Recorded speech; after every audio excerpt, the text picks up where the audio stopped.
Even though the CPP and the MPP are part of the class action suit, MP aspirants from the two parties have filed their nominations to contest the by-elections in both constituencies. I think if we are to be considered serious parties, what we are doing precisely reflects that. I think we would be considered foolish if we entirely sat back to watch the process unfold and do nothing to ensure that we have properly organized the constituency, whilst realizing that even if the courts rule in our favor, we will be beneficiaries of that same organization merely a few months down the line in the December election. So we don't believe that it's a waste of time or a waste of resources.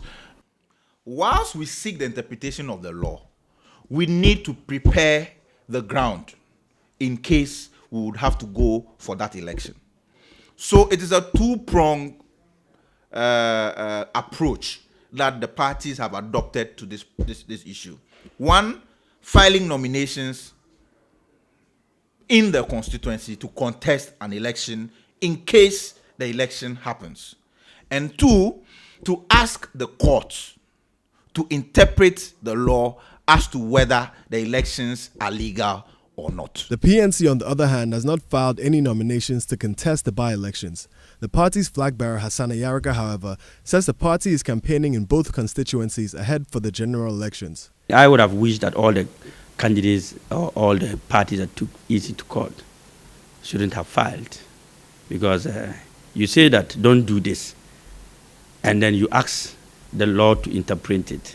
Then you leave the interpretation. Once you are waiting for interpretation, you jump and go and start to work. Then what do you need the law to do for you? Counsel for the parties involved in the suit, Samuel Atachia, questions the legality of the campaigns in the Kwabre West and Wulensi constituencies. Insofar as they become aware of an application for injunction to restrain the Electoral Commission from conducting elections, what they are doing is contempt of the court. And if they do not stop, they might be hauled before the court for contempt.